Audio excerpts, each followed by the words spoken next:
It's worked so far, but we're not out yet. I wanna know what you're thinking. There are some things you can't hide. I wanna know what you're feeling. Tell me what's on your mind.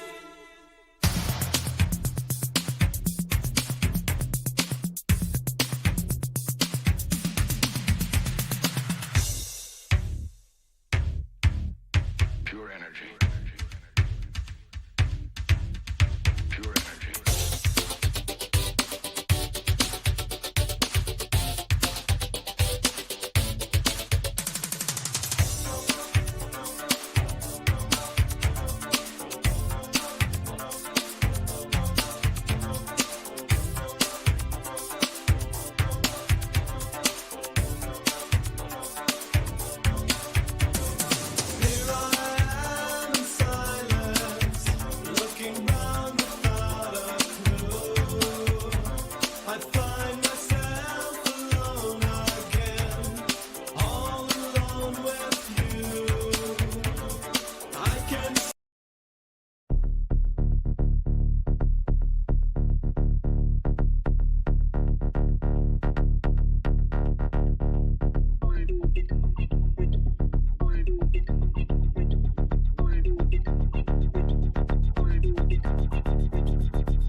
Hey, Benny, I know I say it every week, but every week you literally outdo yourself, brother. Man, that video on Doug Collier, I'm telling you, you're going to have a hard time making a better one for next week with our guest. Te aventaste, Benny. Big clap to you, brother. Te aventaste. Well, you know, guys, Really good. the song "High Pure Energy" is used on a video for promoting our SWAT team, our SCD unit in San Diego Sheriff. And when I heard the song, I said, you know what? This is the perfect theme song for Doug Collier and his team of detectives that were top-notch detectives, go-getters with high energy. I said, that's the perfect song. That's the perfect It thing. is. It is. It is. Yes. Hey, guys, listen, we have in memory of one of our detectives, San Diego PD. Actually, believe it or not, he was one of the original members of the BARF team, the border team that Joseph Wambach wrote a book, Lines and Shadows. This is Felix Aguirre, Felix Zavala, not Aguirre. Aguirre, you're watching. Felix Zavala. I'll tell you, Chalo, this guy worked with me in internal affairs, and he was one of the detectives assigned to me. I was his supervisor, and I got to know him for about a year and a half. I was there for 2 years, and we became great friends, and we used to go to lunch. This guy worked homicide. I believe he was one of the original gang detectives back in the early 70s, 72, 73, San Diego PD had. He passed away day before yesterday, and here's a picture of him when he looked. He actually took this picture a couple of days ago, his PD picture before he retired, and the old BARF picture. Felix, rest in peace, San Diego Police Detective Felix Zavala. Blessings to you and your family. Thank you for your service, brother. Thank you for your familia, man. Outstanding, man. Outstanding. Great guy. But you knew him, right, Benny? Did you ever work with him? Yeah, I worked some gang cases with him. Yeah. Benny, you know, when I saw the picture with officers Felix Zavala there with a cowboy hat, I thought at first it was Sadrak Palomares. Yeah. He looked like him. Yeah. I'll tell you, and I'm sure Sean, you worked with him too, right? You knew Felix well. Yeah. We didn't know each other really well, but yeah, I worked around him Yeah, great guy. And guys, since we're talking about San Diego PD gang unit, I want to also give a quick shout out to a very good friend. And I'll tell you, this guy, we all have our mentors, right, guys? If I would ask you to name somebody that made a difference in your life, in your career, I'll tell you, we would all have somebody or some people. To me, Manny Rodriguez and this man right here, Palm Springs Chief of Police, Andrew Mills. He's the one that took me into the gangs as a detective sergeant. He also took me to CIU. This guy is another one that's a living legend. And when he retired, actually he retired from the PD and then he became a chief of police in Ukiah, then Santa Cruz, now in Palm Springs. At his retirement, I said this, Chalo, I go, Andy, you're that guy that when I'm old, if I get to live old and I'm sitting by our fireplace and my grandchildren are sitting with me and they tell me a story about a hero in the PD. And I told him, Andy, you're the guy that I'm going to talk about. Someday we're going to have him on our show. The things that this guy did for us, San Diego PD, for the gang unit, especially for intelligence. Guys, this guy crossed the line numerous times. We love you, Andy, and we're hopefully going to have you on our show. Thank you. With that said, guys, we want to get into the dream team. But before, Benny, do you have anything? I just want to give just a quick shout out to my granddaughter, Mia. She was trying to FaceTime me as the episode, as we were getting started. So I'll give you a call later on, Mia, after we get done. It's a beautiful granddaughter. Oh, beautiful. Good. Big Sean, any shout outs? No, not tonight. While I was reviewing my contract here, David and guys, when I signed on to this awesome thing, it doesn't say that I'm going to be doing Thursday shows. So, hey, we're paying you overtime. Overtime. Yeah. Hey, pay me 10 times as much as you're paying me right now, bro. Right? Exactly. That's about 10 cents right there. Zero is zero. Hey, guys, we have a guy that I never got a chance to work with him, but he was that guy that I think we're about the same age, Doug and I, but he was that guy that I would always look at and say, when I grow up, I want to be like him. And you know what? What an honor for us to have him. Benny, it's all yours. But before you do, quick shout out to one of the Dream Team members, Chris Kilby. We'll be talking about him. Another Dream Team member, Felix Aguirre, Staff Sergeant Aguirre, reporting El Gato. JC, we had him on last night, serving our country. Thank you, big brother. We got Big Changs. Good evening, gentlemen. And Big Changs, love you guys. You're doing outstanding. Keep up the good work. And Luis Bernal, what's up? What's up? Finally, I got the notification right away. Saludos todos, mi chingón, el canal. I also got stories, pero pues el otro lado. Someday we'll have you, Luis, on our show. Blessings to everyone. With that said, Benny, it's all yours, brother. Take it away. Well, today's guest is retired San Diego Police Detective Sergeant Doug Collier. I mean, he's also a retired Riverside County District Attorney's Office gang investigator. I mean, he ran with one of the top-notch units in Riverside County. They dealt with street gangs. He's going to join us for 2 episodes. We're going to talk about his extensive expertise working in narcotics and street gangs in San Diego and Riverside. We're titling tonight's first episode "The Dream Team." The Dream Team has got to do with San Diego, the city of San Diego. When the gang crime and the violence erupted in the city of San Diego years back, Doug was selected by the chief of police to head a team of detectives that would address that issue. Doug was allowed to handpick officers for that new team. He selected the best when it came to street gang knowledge and expertise in dealing with the gangs. Top-notch officers, top-notch detectives. His team was named the Dream Team because he picked the best. After reviewing his bio, I realized that this man was what every cop aspires to be. I can go on and on. That is the reason why we're having him back for part 2. So, Doug, thank you so much for joining us. Thanks for having me, guys. Hey, thank you, brother. Bienvenido. And we have to be inclusive now. Remember, we have all the inclusive, equity, equality. So, bienvenido. What the hell are you talking about? Hey, Doug, how old are you, Doug? Do you mind if I ask how old are you? I will be 61 coming up here in a couple of months. Oh. Dude, you're younger than me. I just turned 64. I was saying that when I never got a chance to work with you, around you more or less, but when I used to look at you and see your leadership qualities as a sergeant, I used to always say, when I get older, I want to be like him. And I'm older than you, brother. Hey, man, it's an honor to have you, brother. It truly is. Benny, it's all yours. Hey, Doug. So let's start by telling us a little bit about yourself. Did you always want to be a police officer?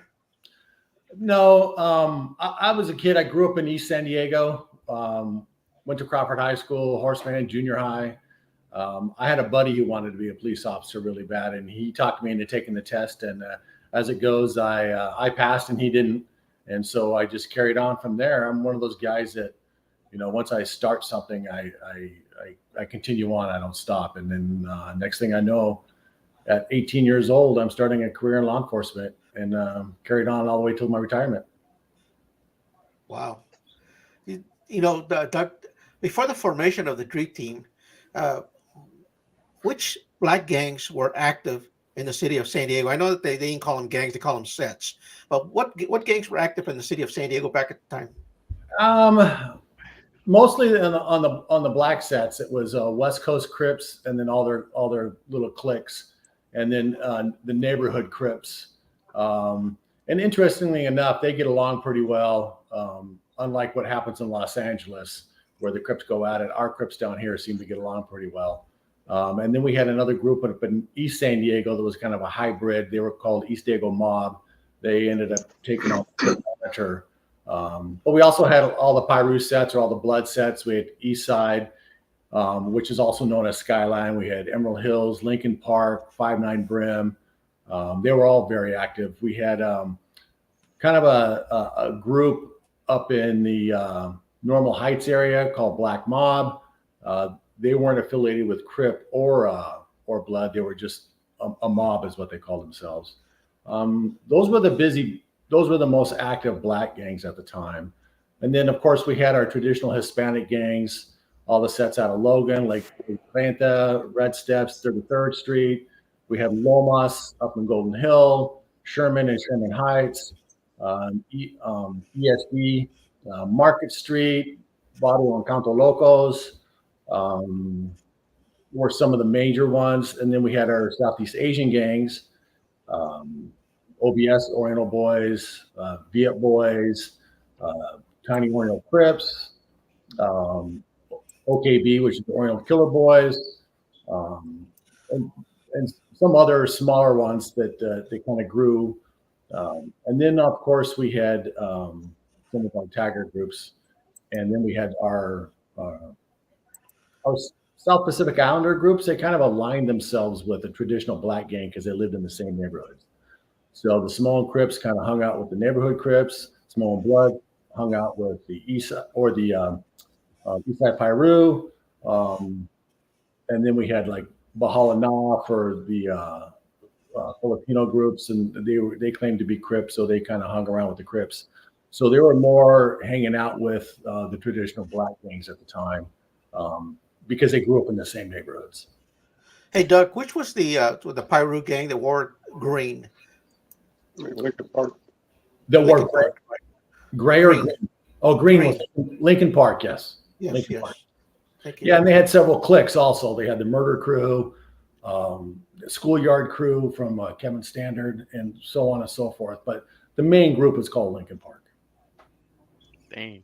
Go ahead, Chalo. Hey, so Doug, real quick, like, can you describe the San Diego PD gang unit, and when you're just describing it, we want to find out the structure and how it was operated, before your team took over, the Dream Team. We became the Dream Team. Yeah. So the gang unit is divided into two groups. There is an enforcement group, which is the uniform group. It's called the Gang Suppression Team. I think the name's changed now, and some of their duties have changed. But that's it. They're out there every day, pounding the beats, pounding the streets, getting to know people. And then there's the investigative side. And the investigative side at the time was basically three teams. And one was the Hispanic team. It was broken up by ethnicity. So you had the Hispanic team, you had a black team, you had the Southeast Asian team, and then you actually had a fourth team, but it was more of a kind of the outlier groups, like some of the Hispanic groups that were out in the beach areas, and then and like Linda Vista, and then they also included the South Pacific Islander groups. So when they started my squad, Team 4, anyways, I'm going to back up a little bit. But what they did was they were more of a reactive unit. So cases would come in that were gang related. They would respond to assist patrol initially at the cases, and they would adopt those cases. And they were also responsible for maintaining the intelligence files, documentation of gangs, and documentation of the members of the gangs. Some detectives were proactive, but the actual unit was more designed as a reactive unit and as an intelligence unit. They were supposed to be assisting other units like robbery, homicide, sex crimes, child abuse with their investigations. And that was the basic premise of the gang unit at the time when I went back as a sergeant. Hey, Doug, we have a question from Lupe. Welcome to the show, Lupe. What about the Violent Gang Task Force of the 90s, or what was the name? Did that also work out of the PD, or tell us about this Violent Crime Gang Task Force? Well, the Violent Gang Task Force, if I think the question is correct, is actually an FBI task force. Yes. So it was a multi-agency task force. So there were representatives from San Diego PD, the Sheriff's Department, and other smaller agencies like Chula Vista National City, if they could afford to send a detective over there. And they did kind of, I don't want to call them high-end cases, but they did extensive projects, maybe would be the best thing. They did some undercover work, but that was that unit. So we did, in fact, have a supervisor there. A sergeant was in the team, and I think we had 2 or 3 detectives at the time over at the Violent Crimes Task Force. Hey, Doug, Go ahead. They were also working a lot of prison gangs, right? A lot of AMA cases, Right. AAB, BGF cases. They did a lot of the prison stuff, and they would dabble in like the outlaw motorcycle gangs, that kind of stuff. The OMGs, the street gangs, did not handle those within San Diego PD. That was handled by the Criminal Intelligence Unit. And I believe the Criminal Intelligence Unit also had some monitoring with the prison gangs, but that was not a street gang function. And I was going to ask you, Doug, do you think the FBI was trying to get more intel or more do more cases and trying to get like a RICO Act on the street gangs? That's the reason behind the Violent Crime Task Force. I think that may have been part of it, but to be quite honest with you, I didn't see a lot of success on the RICO stuff involving street gangs.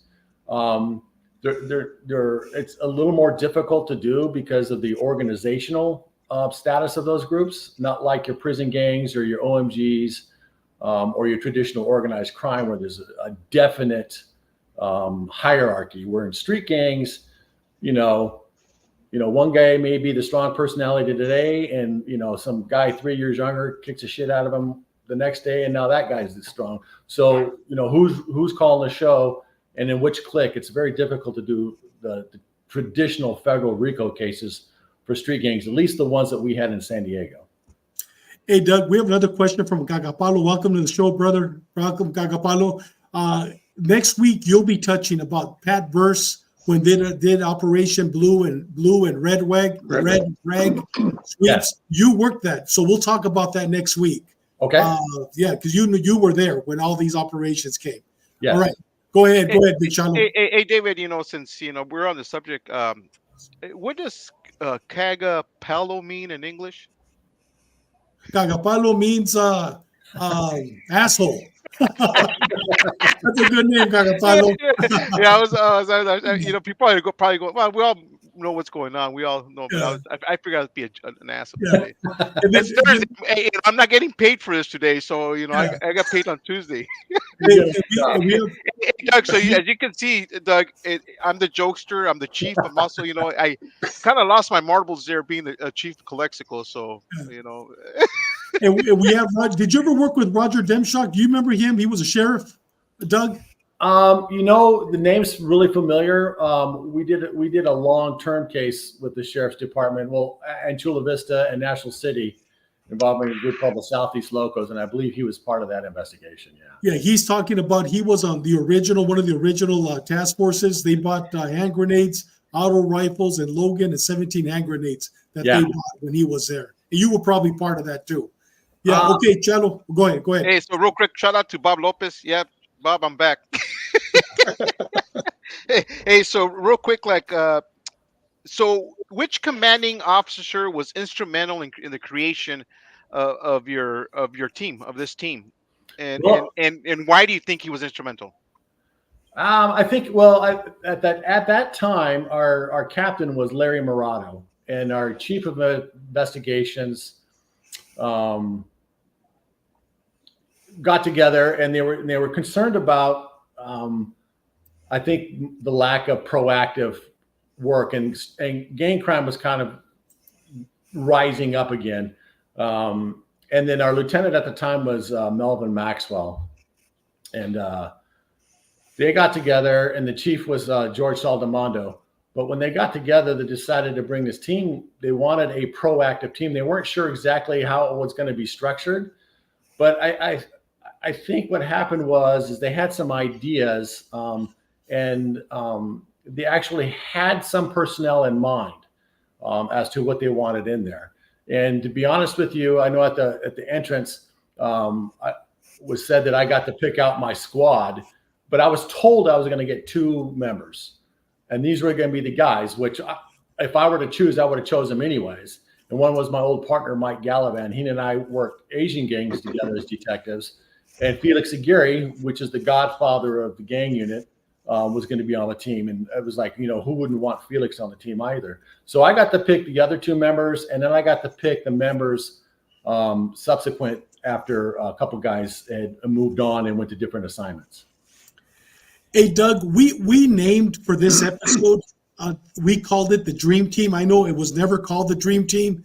The reason why we called it that, Doug, is because I believe I was working in the chief's office at the time.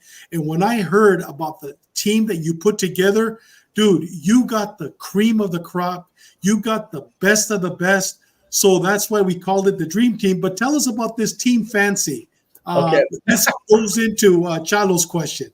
Yeah, how we got that name was, well, when the team first started, they wanted to use just numbers. They never, the department, because of optics, didn't want to say the black team or the Hispanic team or the Asian team.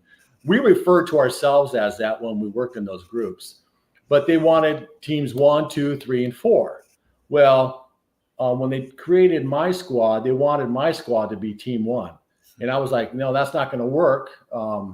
And the simple fact is that we're gonna be doing different stuff than everybody else, and I don't want the other teams thinking that we're better than anybody else with the Team 1. So I chose Team 4. It says we'll be Team 4. The Team Fancy came about is because I was able to procure a lot of equipment that we would need and some training that we would need to do the job that we were going to be doing, which the other teams didn't get. So we got to be Team Fancy. And this was, I believe Chris Kilby made this. This was our cell phone that we first had. Yeah.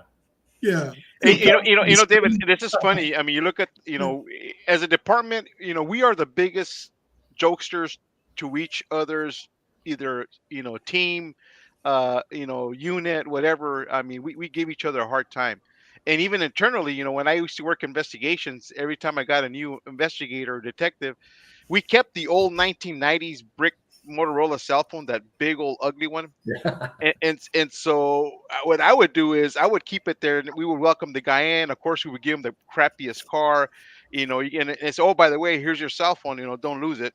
And you give him this big old brick, and we would charge it. I mean, but it wouldn't work because it was, but I mean, they started here doing the cell phone stuff. I mean, it just gets things going, keeps things fun. And as cops, you have to be that way. Yeah, and it kept the office kind of lighthearted because we just absorbed it. It wasn't meant to be nice. Yeah. Because there were some animosities, but we took it. We actually made that sign, Team Fancy. We hung it in front of our cubicles. I mean, when you entered that area, you knew you were coming to our squad. And then we hung up the cell phones, and then we had a silver platter that we put on the wall that had a sign on it that Felix made, for emergency, take to the DA's office so you can present the case on a silver platter. Oh, yeah. We had all kinds of things that we did just to keep it kind of lighthearted, because it is kind of it's one of those units where, it can get you down if you let it. Go ahead, Big Sean. Hey, Doug. Good seeing you Hey, again, brother. well, hold on. I'm asking my question here. Over. My second part of my question, it was, what year was it created? What year was it dissolved? Okay. So the idea for Team 4 kind of came around in June of 1999. I was already a detective sergeant in the unit. I had the black team at the time, and they came up with this concept, and they approached me and asked me to be the sergeant. And the team actually came into complete fruition in November of 1999. And then basically the team was dissolved completely in January of 2004. So we lasted 4 years. Okay, Sean, you're Go ahead, Big Thank Sean. you. Thank you. You're killing me, Smalls. Hey, Doug, why do you think you were selected? I know you talked about Melvin Maxwell and Salamondo had something to do with it too, but why do you think out of all the sergeants that were available, you were selected to take over that team? Yeah, that's always been kind of a question, because I was the junior sergeant in the gang unit. The other sergeants had been there several years longer than I had. I think one of the reasons I got selected was that I had worked. Larry Murata was the captain of the gang unit. I was a detective and worked under him when he was the lieutenant of the gang unit. When I got promoted, he got promoted when I got promoted to sergeant. He had just gotten promoted to captain, and he took me as a new patrol sergeant at Eastern Division. And I think just maybe my work reputation. I mean, I started writing search warrants early on in my career as a patrol officer. I took a big interest in how documentation works, and how to keep maintaining intelligence files and who gets the information, who doesn't. I was a stickler on that kind of stuff. And I think overall, I think that they felt that I was fairly easy to work with. And that I had a work ethic that they were looking for. But I was the junior sergeant up in the gang unit when that selection was made. Hey, Doug, did you have a mission for your team, and what was your overall mission statement? How did you implement it? Well, there wasn't when they first started the concept of the team. There really wasn't a mission statement at that point. In fact, they gave me the opportunity to write the mission statement. Basically, what they told me is they wanted a proactive team that was informant driven, to do special projects, long-term investigations, to work with the homicide unit on gang homicides, and to develop information for investigators within San Diego PD, in the robbery units and others, because we all know that the gang members are involved in more things than just selling dope on the corners. Mm-hmm. So they wanted a specific team that was high profile. There was nothing undercover about us. And we were plain clothes and we did surveillances, but we were not undercover. We were very overt in what we did. We would get out of our cars and talk to people. And we developed a whole system. So when I took that as we still had the duties of the gang detectives, though. We still had the same duties. We still had to maintain, even though we weren't in charge of specific gangs, we basically were charged with being experts on all the gangs. So we were still going to be responsible for documentation, updating the information on individuals, updating the information on the various gangs, and writing those types of reports for prosecution later on. And we would go out and take reactive cases. We would go out to the area commands and say, hey, look, we believe that our gang members is committing this series of robberies or this series of burglaries, and we want to adopt a case. Well, the area commands are swamped. So they were more than happy to give us the cases. So we were able to do that. And plus we were able to work cold cases and anything else. So when I wrote the ops manual for my team, I included the ops manual for the other investigative teams. And then I included the fact that our mission statement was we were going to maintain an informant base. We were going to make sure we shared information with all the other units within the PD. And it turned out we were sharing with agencies all over the Western states and the feds. They called us all the time. And we were going to document everything. And the biggest thing was our informant base. And the other thing is we were working nights, we worked weekends. The other teams worked days because they were more reactive, responding to courts. So we were working nights and weekends, and we were in the field every day, unless there was something pressing that we had to do as far as paperwork in the office. We were in the field every day, and we made sure we visited every single command. We would go to patrol briefs. We went to GST, the gang suppression team, every day. We went to their briefings, and we would work with them because they were our bread and butter. They were in the field every day. And when you've got 20 officers, uniformed officers working in the streets, and I've got myself and 4 other detectives, we can't cover the entire city. They can. So that was the deal. And then we were on call outs too. I mean, every time there was a gang homicide, we responded. Anytime a command called us for help, we responded. I mean, my phone and my pager, never stopped. Ever. And we were on call. That was the other thing. We were on call 7/24. So if my guys wanted the day off, they would just let me know, and I would pull in a detective from one of the other teams to cover for us. While like if you had kids' birthdays or baseball games or something, I would take people off call. But we were responsible 7/24 for 4 years, and I think that was one of the things that people didn't understand about the squad.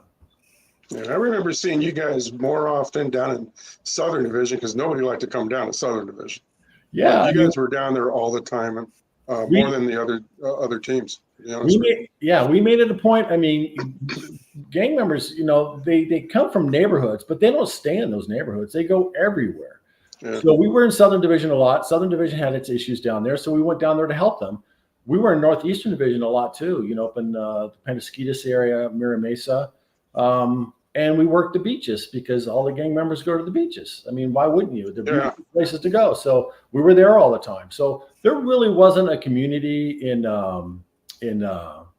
San Diego that we didn't go to, or that GST didn't go to, because they were all impacted in some way or another. Hey, Doug, we did the same thing. We did the same thing. Yeah. Hey, Doug, before Chalo's next question, Chris Kilby, another great legend, we'll talk about him right now, says GST made us look like rock stars. We were nothing without them. Just saying. You're absolutely right, Chris. Absolutely. They were, like I said earlier, they were our bread and butter. And because we could call them to make traffic stops for us. When we were on days off, if we got an informant calling us, we trusted the GST officers implicitly with information. And they knew how to write the reports. They knew how to do the proper wall stops for us so we could protect our informants. They were top-notch guys, and we couldn't have done, a majority of what we did without them. And those were the guys that we would pull up to work with us. So if a guy was on the detectives list, we'd pull him up and work with our team for a couple of weeks. Just so they would get some experience, and then they would go back or they'd get promoted. But they were great guys, and I was one of those original GST guys, so I knew how the units worked. And like I said, they were out there every day with those guys. So not to use them was a huge mistake. If any detective in the unit or any other unit didn't utilize GST, they made a huge mistake in doing that. Go ahead, Chalo.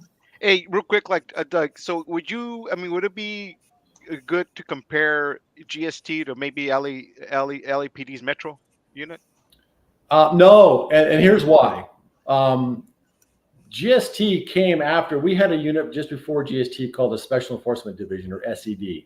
Mm-hmm. And SED was very effective, but we had many roles. We did, protests. We did SWAT call outs. We did all the stuff similar to the Metro unit. And so if your goal is gangs, but you have all these collateral duties, you're not going to get anything done. Yeah. So GST at the time that I was at the unit, and up to probably a few years ago, I think their mission has changed a little bit. They were part of the gang unit. They were under the gang unit's command. They answered to the gang lieutenant, and they answered to the captain of the division, and they worked gangs, and that was it. Awesome. Unless there was something very pressing and the chief needed extra bodies for something. Other than that, they worked gangs, and that was all they did. Awesome. Yeah. Hey, so you got anything, David? No, go ahead, John. So my next question is, please share with us how you selected team members and then why you selected them when you did. Okay. I think when we started the team, the original members were Mike Gallavant and Felix Aguirre, and they were tells. I mean, I was told that those two guys, Mike and I were partners in gangs. I worked with Felix in gangs. I worked all around Felix when he was when I was in GST, and Mike also. And Mike was coming out of intelligence. He had left the gang unit and gone to criminal intelligence. Was working Asian organized crime. Felix has got a vast knowledge in Hispanic gangs. So the idea was I wanted detectives who were well balanced. I wanted them to have expertise in different areas. I wanted guys who were A-type personalities, able to drive their own cases, but I want them also to be able to work together as a squad on different cases. So that was kind of my criteria. So the original team members were Mike and Felix, and Bruce Pendleton was on the original team, and Steve Kincaid was on the original team. And so a little background on those guys. So Steve had a background. He was on the original SED squad, mm-hmm. and he had a background on black gangs from Southeast San Diego, but he also had worked vice and narcotics. Well, I knew that he had expertise in those things. Well, vice is perfect for black gangs because they're involved in pimping. So I needed that vice thing. And Steve had a background in narcotics. Well, narcotics is a gimme because they're all selling dope. But the big thing is that he knew how to write search warrants. He could write a warrant like there was no tomorrow. And then, and Felix was the same. Mike Gallam was the same.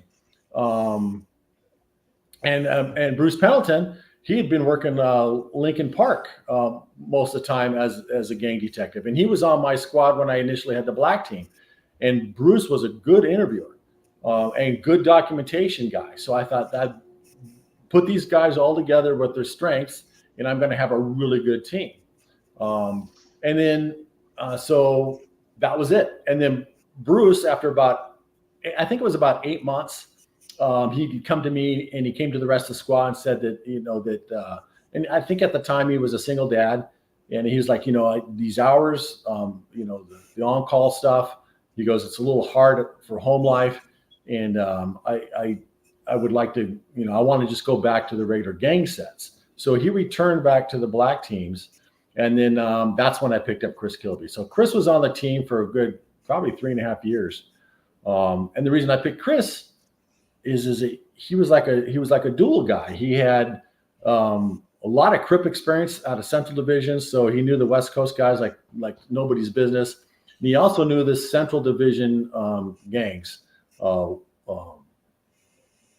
Sherman, Lomas, and then Market Street, which was actually in Southeast, but they're all rivals each other. So, and he was a great guy at his documentation. His reports are really good.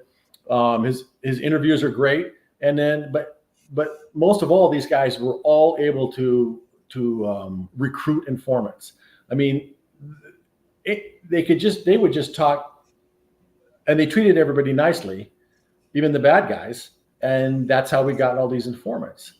So after about, I want to say maybe 2.5 years, Steve came to me and said he really wanted to go to the fugitive unit. So we were able to work that out. After a while, he got transferred to the fugitive apprehension team. And Steve was kind of a manhunter anyways. He really liked the hunt, the bad guys. And then I was able to pick up Mike Brogdon. And the reason I picked up Mike is I knew Mike and Mike Gallivan had been partners in patrol at Central Division. And Mike was another guy who had extensive detective experience in vice and narcotics. And he was a new guy in the gang unit, and he was working South Pacific Islander gangs at the time.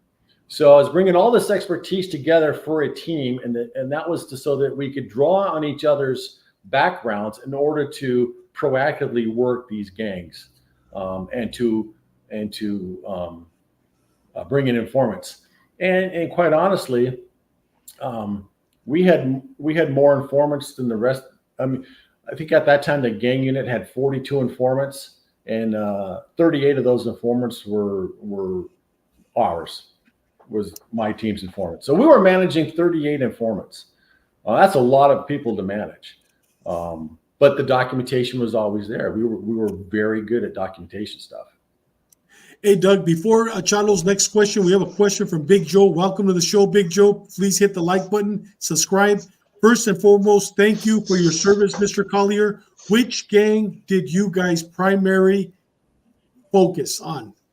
That's interesting because if you look at the squad, so each guy on the team would focus on their expertise. So Mike Gallivan was the Asian expert, Southeast Asian gang expert. He was called to testify as an expert all over the Western states. So he primarily focused on that. Chris focused on the groups that I had talked about earlier. Mike Brogdon ended up focusing more on the Bloods and the Filipino sets. And then Felix was our Hispanic gang expert. I mean, he worked primarily Hispanics. But that didn't mean that they didn't work other sets or that we didn't work other sets. What determined the cases that we worked was what was pressing at the time. So we got together every day and we talked about what cases we worked. And the guys worked cases individually, and then we would come together as a team to finish those cases. So if we had a homicide, that became our priority. And so if it was, a blood on blood homicide, we worked bloods. It didn't matter if your expertise was in the Asian gangs or in Hispanic gangs, you were working bloods.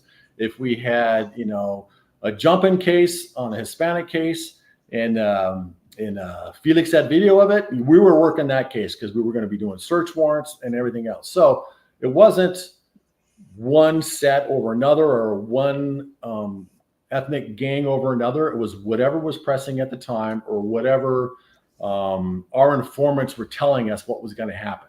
So if an informant says, hey, these guys are loaded down for bear and they're going looking for someone to go to a shooting, that became the priority. And we would involve GST and we'd go out and do it. Didn't matter what the gang set was, that was what we did. Perfect. Carlo, we're going to cancel your question because we're running out of time. Benny, let's go ahead and go with question number 9, please. Well, I think he answered pretty much question number 9. The only thing did you guys have any downfalls? I think the downfall was the command. So the original command staff got transferred out, and we had a new command staff that came in, a new lieutenant and a new captain. And I think there were some issues with the new command staff that they weren't quite sure what to do with us, and they weren't sure how to squelch some of the interdepartment politics that goes along. Because what happens when you have a team like this is you create a lot of animosities. Nobody who's working elite squads, homicide, robbery, or other gang units wants an outsider, another gang guy coming to them and saying, hey, this is what's going on in your set. Or, hey, this is the suspect of your homicide. Because they want to do things on their own. So I don't think the command was prepared for that. And the other was I wasn't prepared because I was never a political animal in the department. I became one much later on, but I never was a political animal. I was, just let me do my job and I'll get you what you need and your paperwork will be on time. And that was always my mantra. And I I got along with everybody. I talked to the other detectives in all the time, but I think what happened is that the command staff, the new command staff, did not know how to utilize us, and then animosities grew, and they didn't do anything to help squelch that. They left it up to me. Well, I got a team to run. I got all these cases that we're doing, and quite frankly, I didn't have time to sit and talk to everybody that had a little bitch about what was going on with my squad. Go ahead, Benny. Hey, Doug, can you tell us briefly what were some of the major cases you guys handled and the accomplishments? Oh heck, it's a long list. But some Briefly. of them, yeah, briefly. So we got involved in a conspiracy to commit murder of a judge, a district attorney, and a sheriff's investigator during the Tri-City murder robbery series. I think Benny probably knows about that case. So we got roped into that. They were San Diego gangs. The sheriff's department wasn't sure quite what to deal with it. The DA's office wasn't sure what to do with it. I got invited down to this big meeting, and basically I ended up volunteering my squad to be the lead investigators on this. And after working many, many hours and search warrants and complaints, and we ended up getting sued over it. It was all bullshit. The informant, the DA's office had completely lied about everything, and they withheld information from us so that we weren't allowed to interview this person until finally one of the deputy DAs says, you guys need to talk to this person. And so when we did, she copped out to, it was all nonsense. She made it up so that we wouldn't find out that she was involved in a series of robberies and burglaries herself. So we did that case. We ended up getting involved in a cold case homicide where the suspect ran off to Cambodia, and the detectives were able to get a hold of someone in the U.S. Marshal's office, and we were able to coax this guy. We didn't have an extradition treaties with Cambodia, but the Cambodian people didn't want him there either. So they snatched him out the little village he was in, threw him on a plane. The plane got into international airspace. U.S. Marshals on board said, "Oh, by the way, you're under arrest for the murder warrant," and brought him back to California. And then we were able to interview him, and he got prosecuted for that case. There's always a way. There's always a way. And that was one of the things that the squad was really good at, is they were able to find a way to get the job done. Absolutely. Yeah. And that was one of the reasons why these guys were so successful. They just were able to figure out how to do it. And I tried to run interference for the guys. Let them do that's their job. Let them do their job and get them the equipment they needed for that job. But we had so many cases. I mean, I could go on for days, and I know we're pressed for time. But those are two of the big ones. Go ahead, Big Sean. Yeah, I just want to start off by saying Steve Kincaid on my SED squad. Him and Williams were partners, and I think his nickname was Pac-Man. Pac-Man. Yeah, and I had the honor of having Chris Kilby working for me on Team 9 down South Bay, and I'm here to tell you, I learned a lot. I learned a lot from him. They're all those guys after the team dissolved. Those guys continued to be very successful. Oh, yeah. They went to. I mean, there was just, and they shared their knowledge with all the younger officers and detectives in those communities they went to. So, yeah, no matter where we went, Chris always knew somebody. But hey, what were some of the? And I know you touched on it a little bit, Doug, and we all, we've all had internal issues with the department. But what were some of the internal challenges, departmentally, from the department that you guys had to deal with? I think the biggest one was the petty jealousies, and that may not be the right word, but that's the best way I can describe it. Is that we were afforded a lot of we got equipment. Ultimately we got that equipment taken away from us because they wanted to put us in our place. I guess I don't know what the reasons were, but I think that's what it was. We were very successful. People don't like to share success. I didn't care that my name was on it. Here, I'm giving you the information. Solve the case. Clear the case. Get it off your caseload. Go on and move on to something else. That's what we were designed to do, was help everybody else out. We weren't glory hounds. The problem is that other units started using us, like the district attorney's office. They started sending cases to us to fix instead of sending them back to the other teams. And the command staff was allowing that to happen. So that creates animosities. And then when a homicide team, we worked pretty well with most of the teams, but some of the teams we had some difficulty with. And it was personalities. It wasn't that we wanted to take those cases. They got to a stymied spot on these gang cases, and we would develop information. Well, sometimes they would get upset and they would just toss the cases back to us. It's like, if you guys are so good, handle it. Well, when we handled it and we made arrests, then that created problems up in homicide. So it was one of those things where the department really wasn't prepared for a small team of investigators that was going to be so instrumental in solving so many crimes and preventing crimes from occurring. I can talk to you all day long about crimes that we solved, but how do you measure the crimes that you prevent from happening? Right. Because you recovered 700 firearms off of gang members in the field, or you took them off the street for something else that wasn't a gang crime, but they were going to go out and do a shooting. You can't quantify that number. And I think that the department just was not prepared to deal with a unit like they had started in the gang unit, Team 4. Yeah, we had the same problem with SED. Some teams were allowed to do search warrants and execute the search warrants, and other teams were, we don't write search warrants. You guys aren't allowed to do that because we're in uniform and that stuff. So that's a whole different story too. But right. Where was it? Oh, go ahead. Go ahead.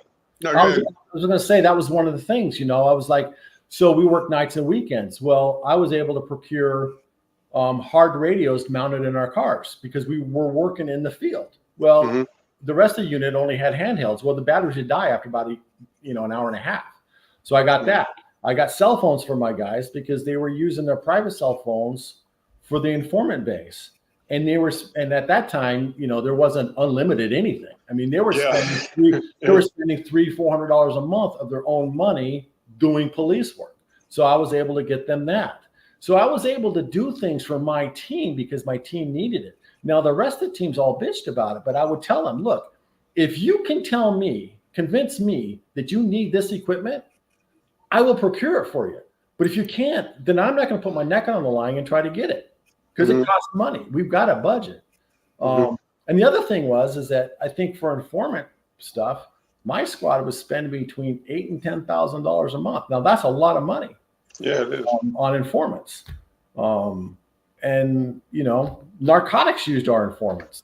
Everybody used our informants. I mean, we would work it, but they would give us, what a mission was, and we would use our informants because we were allowed to sign up informants that the other units weren't allowed to.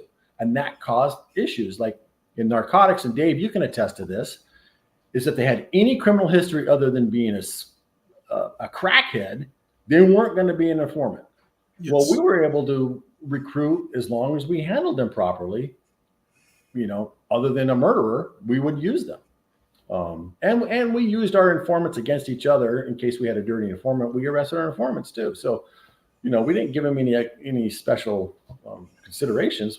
That's how we did business. But quite frankly, the department was not ready for the activities that the squad had done at that time. Go ahead, Sean. Yeah, in special enforcement, we had to go and procure police vehicles from area stations. Yeah. But, we had to do it. We didn't have it. They created a division. They didn't give us any equipment. So we did what we had to do.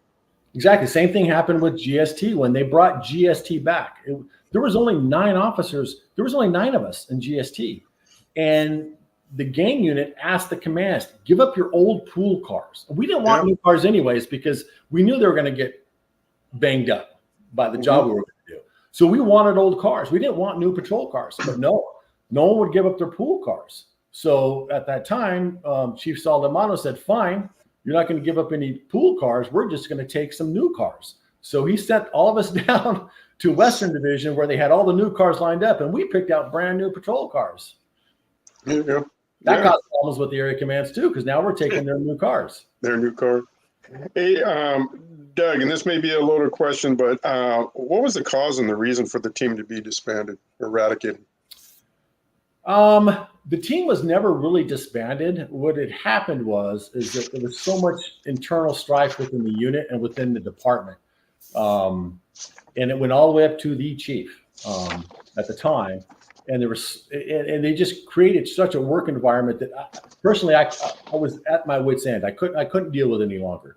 So I had gone to my team and says, "You guys, I'm out. I can't do this anymore. I can't fight these battles. No one wants to listen to us.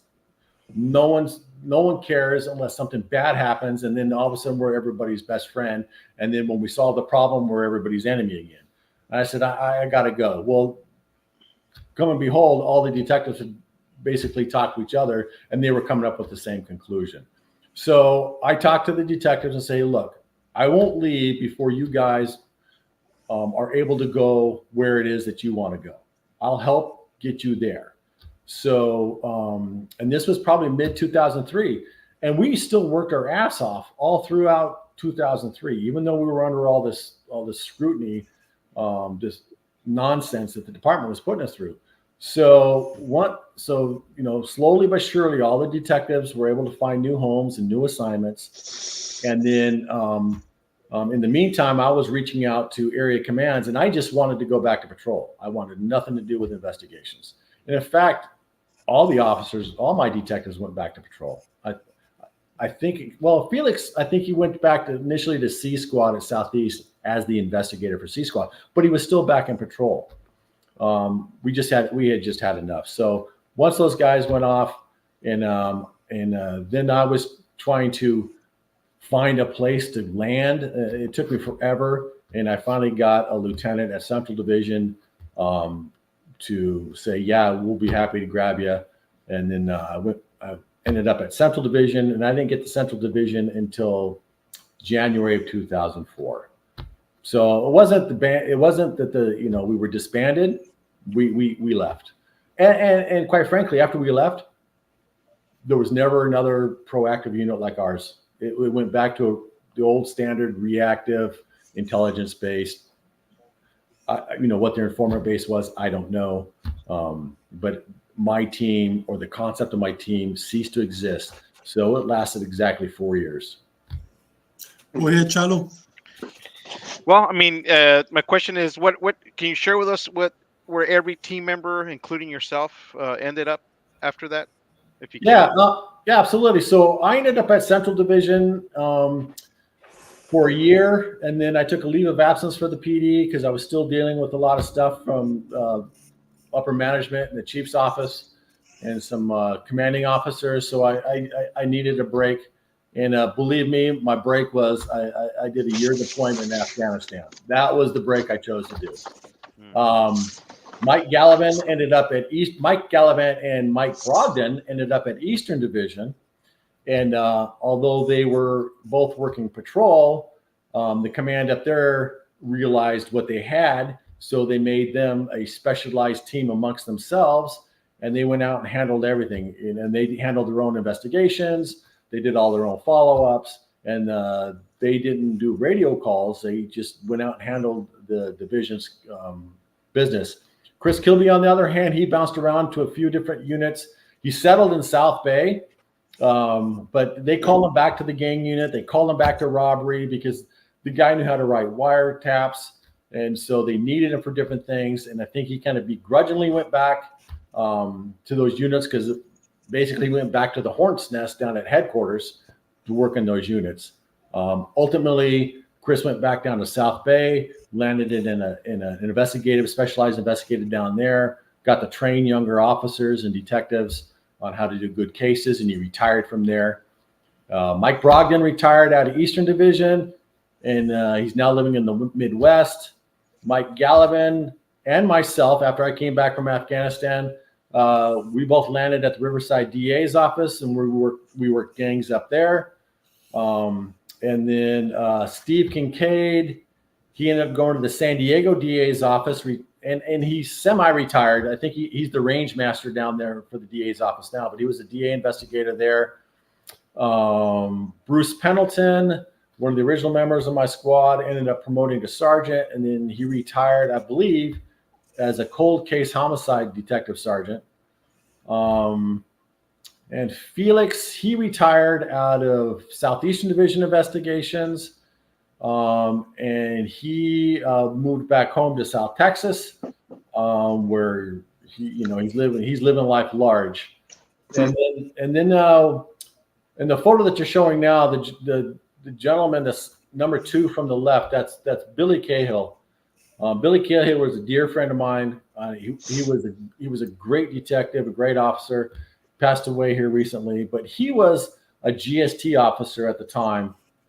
And I knew he was on the detectives list, but Billy, I would pull Billy up for vacation relief. So whenever my guys were on vacation or extended leaves, Billy was their fill-in because he fit in. He had the same personality, had the same drive, and he was a very successful detective. He worked vice, went back up to gangs, and then he went to the DA's office and worked gangs for the district attorney's office before his retirement and passing. So that's. Go ahead. So that's where we're all now.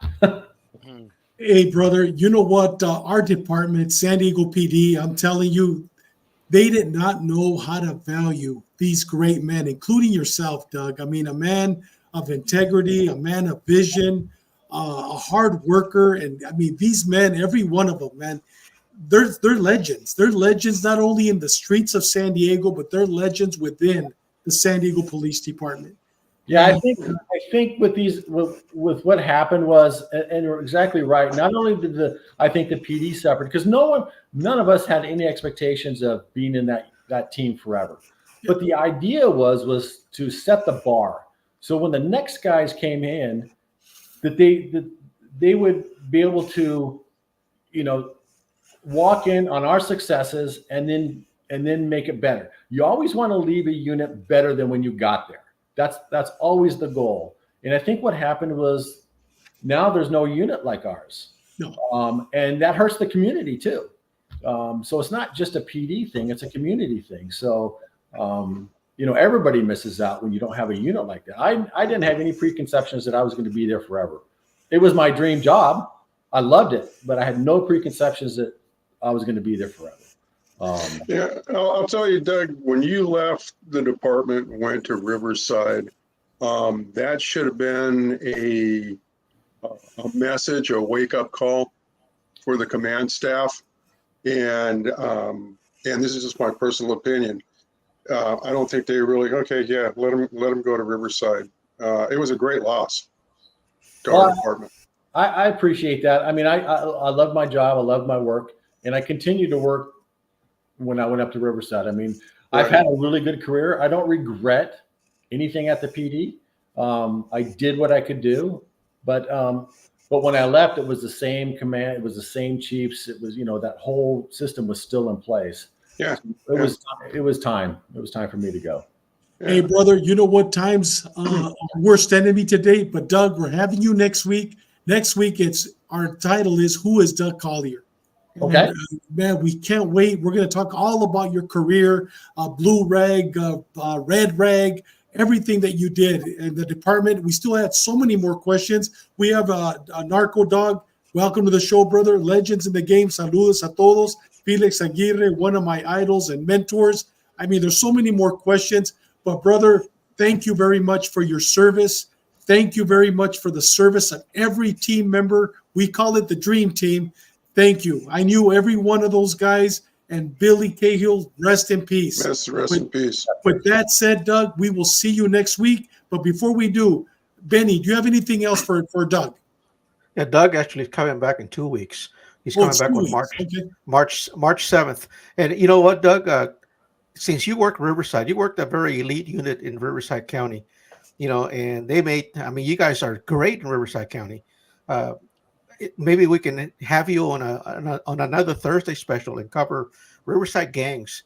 I got to work some robbery cases in Paris, yes. Hemet, and those are rough. They're rough towns, and there's a lot of stuff going on over there. And I know you were probably involved when your office got booby trapped up there in Hemet.